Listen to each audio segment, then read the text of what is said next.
In the quiet suburbs of California, in the late 1970s, people were afraid to sleep at night. They latched their windows shut and installed extra locks on their doors. The reason was a shadow no one had seen, but everyone feared.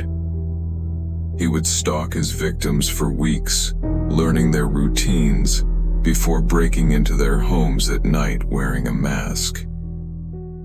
Police gave him several names over the years: the Visalia ransacker, the East Area rapist, the original Night Stalker.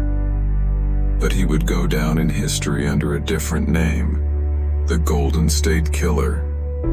And it would take society nearly 40 years to catch him. The story began in the early 1970s in the city of Visalia, California.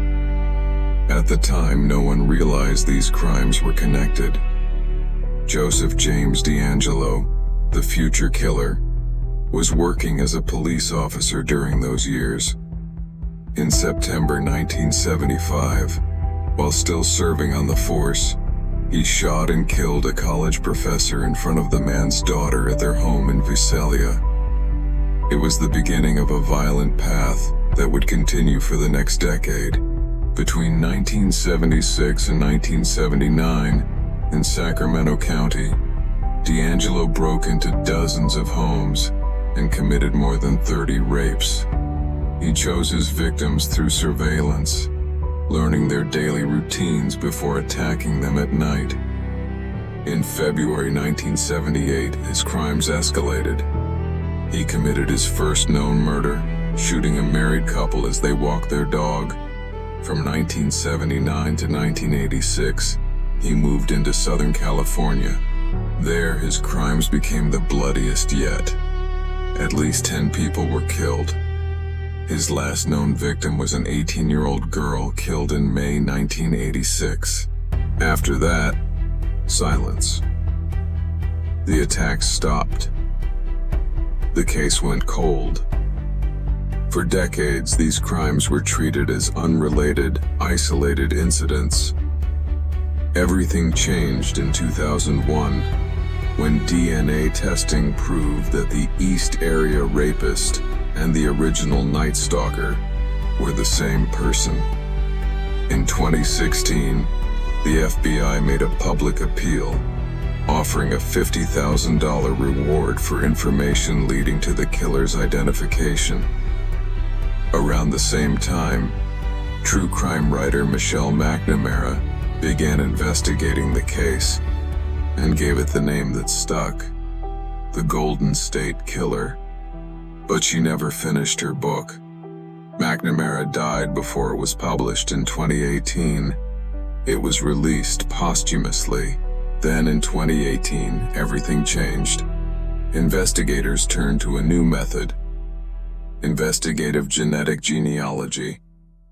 The idea was simple: upload DNA left at a crime scene to a public genealogy database and use it to trace the offender's distant relatives. The system returned dozens of matches, all distant relatives sharing a common ancestor from 3 or 4 generations back. A 5-person team built out a massive family tree. It narrowed the search down to 2 suspects.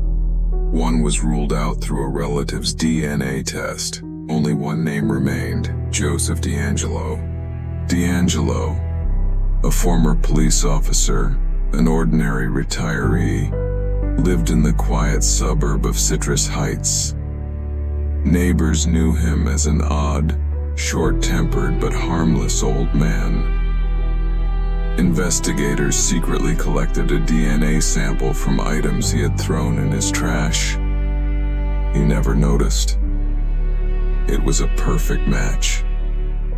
On April 24, 2018, nearly 40 years after his last known crime, police surrounded his house and arrested the 72-year-old DeAngelo.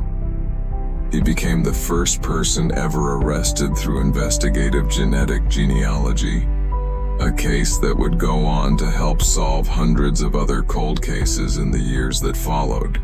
In June 2020, DeAngelo pleaded guilty to 13 counts of first-degree murder and 13 counts of kidnapping.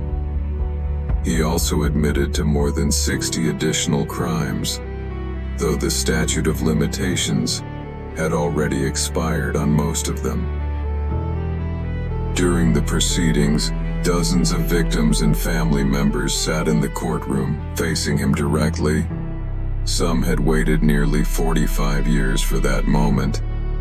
In August 2020, DeAngelo was sentenced to life in prison without the possibility of parole.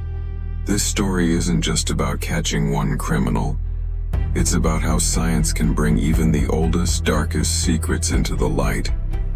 But it also leaves behind a question. If criminals can be found through the DNA of ordinary people who never committed a crime, what does that mean for personal privacy? It's a technology that remains controversial to this day. Some secrets can wait 40 years, but they don't stay hidden forever.